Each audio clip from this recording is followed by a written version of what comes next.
Hello friends, நம்ம favourite சீரியலில் அடுத்து என்ன சுவாரஸ்யமாக நடக்குதுன்னு பார்க்குறீங்க. நம்ம விஜய் இதுக்கிட்ட ஏதோ ஒரு சூழ்நிலை, ஏதோ ஒரு இதில், ஏதோ ஒரு கோவத்தில் மல்லியை வந்து அசிங்கமாக திட்டாரு.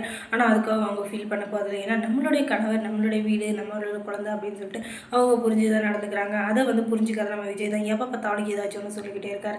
சரி, நீங்கள் என்ன தான் சொன்னாலும் நான் உங்களை வந்து விட்டு போக மாட்டேன், உங்களை விட்டு விலக மாட்டேன் அப்படின்னு சொல்லிட்டு அவங்க ஒரு பக்கம் ஒரு இதுவாக தான் இருக்காங்க. ஒரு ஃபார்மில் என்ன தான் பண்ணுறது அப்படின்னு சொல்லிட்டு வீட்டில் எல்லாரும் என்னென்னவோ பிரச்சனை பண்ணாலும் நம்ம வந்து நம்ம வேலை உண்டு, நம்ம ஒன்று போயிடணும், இல்லாட்டி எல்லாருக்குமே பிரச்சனை தான் அப்படின்னு சொல்லிட்டு அவங்க அமைதியாக தான் போயிட்டுருக்காங்க. இருந்தாலும் அவங்களை வந்து நிம்மதியாகவே இருக்க விடத்துல இந்த ராஜேஸ்வரி ரஞ்சிதாவும் சரி. அவங்க எப்படி இருந்தாலும் நமக்கு அவங்களுக்கு எந்த சம்மந்தமும் இல்லை. நம்ம குழந்தை, நம்ம புருஷன், அவங்களோட நம்ம சந்தோஷமாக இருக்கணும் தவிர மற்றபடி அவங்க என்ன சொல்கிறாங்க நமக்கு கண்டுக்கவே கூடாது அப்படின்னு சொல்லிட்டு அவங்க அமைதியாக போயிடுறாங்க. அதுக்கப்புறம் நம்ம மல்லி இருந்துக்கிட்டே இதை வந்து நம்ம கோயிலுக்கு போக முடியாதுன்னு நினைக்கிறேன் அப்படின்னு சொல்லிட்டு அவங்க இருக்க.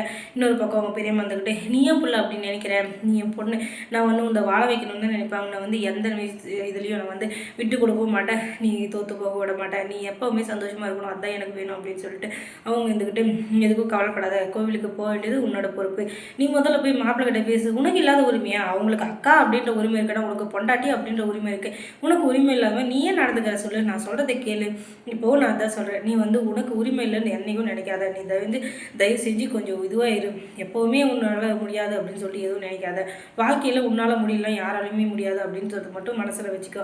அதனால் நான் என்ன சொல்கிறேன்னா, எப்போவுமே மாப்பிள்ளைகிட்ட எப்படியாச்சும் ஒரு விதத்தில் ஒரு மேலே இருக்க தப்புன்னு நான் சொல்ல வரல, ஆனால் அதை புரிய வைக்க பாரு, அவரை தப்புன்னு சொல்லி புரிய வைக்காத, இப்படி பண்ணீங்கன்னா அது நல்லது அப்படின்னு சொல்லிட்டு சொன்னீங்கன்னா எல்லாருமே ஏற்றுப்பாங்க. அதனால் முதல்ல அவங்ககிட்ட பேசு அப்படின்னு சொல்லிட்டு சொல்கிறாங்க. உடனே நைட்டு மொட்டை மாடியில் நின்று அவர் எதையும் ஒன்று யோசிச்சுன்னுக்கிறார். அந்த நேரத்தில் போய் மல்லி இருந்துக்கிட்டு பேச ஆரம்பிக்கிறாங்க.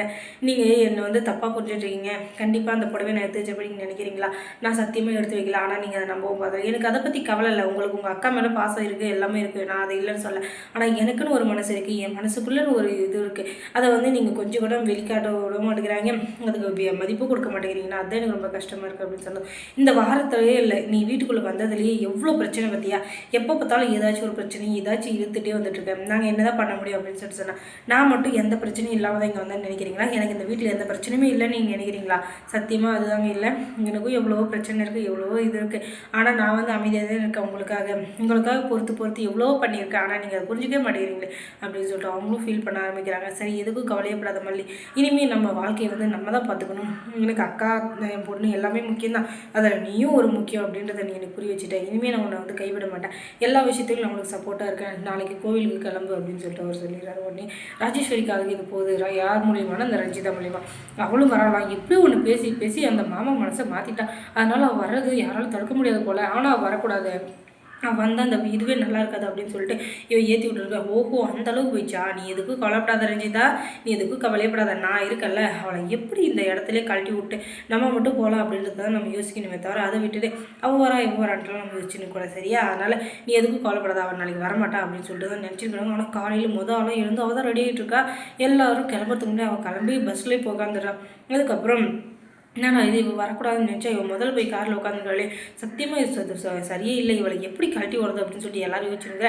சரி, எல்லாரும் கிளம்பலாமா அப்படின்னு சொல்லிட்டு விஜயோட குரல், ஐயோ மாமாவே சொல்லிட்டு இதுக்கு மேலே நம்ம என்ன பண்ண முடியும், சரி போகலாம் அப்படின்ட்டு போய் அங்கே போனால் எல்லா விஷயத்துலையும் இந்த வீட்டோட மருமக தான் பொங்கல் வைக்கணும், ஏன்னா தீர்க்க சுமங்கலியாக இருக்கிறவங்களும் கணவனோட இருக்கிறவங்களும் பொங்கல் வச்சாதான் அவங்களுக்கும் நல்லது, அவங்க வீட்டுக்கும் நல்லது, அதனால் யார் ஒன்றா இருக்காங்களோ அவங்க தான் செய்யணும் அப்படின்னு சொல்லிட்டு சொன்னதும் இவங்க 2 பேரும் தான் முதல்ல போகிறாங்க. ஏன்னா ராஜேஸ்வரி இதை தனியாக செய்ய முடியாது அப்படின்னு சொல்லிட்டு அங்கே இருக்கிற எல்லாரும் சொன்னது இப்படி சொல்கிறாங்க. இதுக்கு முன்னே நாங்கள் தானே பொங்கல் வச்சோம் அப்படின்னா, அது கல்யாணம் ஆகாதவங்க புருஷன் வெளியில் இருக்கவங்க அந்த மாதிரிலாம் பிரச்சனை இல்லாமல், ஆனால் ஜோடியாக வர்றப்ப அவங்க வச்சாதான் நல்லாயிருக்கும் அப்படின்னு சொல்லிட்டு அவங்க சொன்னது அவளுக்கு ஒரே டென்ஷனாக போயிடுது. ஐயோ, இதில் கூட நம்ம தோத்துறமே அப்படின்னு சொல்லிட்டு அதுக்கப்புறம் 2 பேரும் சேர்ந்து ஒன்றா அழகாக ஒரு இது வைக்கிறாங்க பொங்கலை. அதை பார்க்குற எல்லாருக்கும் கண்கொள்ளா காட்சியாக இருக்குது, பார்க்குறதுக்கே 10 கண்ணு போதாது அப்படின்ற அளவுக்கு ரொம்ப சந்தோஷமாக இருக்காங்க. அதுக்கப்புறம் மல்லி சீரியலில் என்ன சுவாரஸ்யமாக நடந்திருக்கும் நீங்கள் தெரிஞ்சுக்கணுன்னா முதல்ல நம்ம சேனலை சப்ஸ்கிரைப் பண்ணுங்கள், அதோட பக்கத்தில் இருக்க அந்த பெல் ஐக்கானை கொஞ்சம் கிளிக் பண்ணி விடுங்க. தொடர்ந்து இந்த சேனலுக்கு சப்போர்ட் கொடுங்க. தேங்க்ஸ் ஃபார் வாட்சிங்.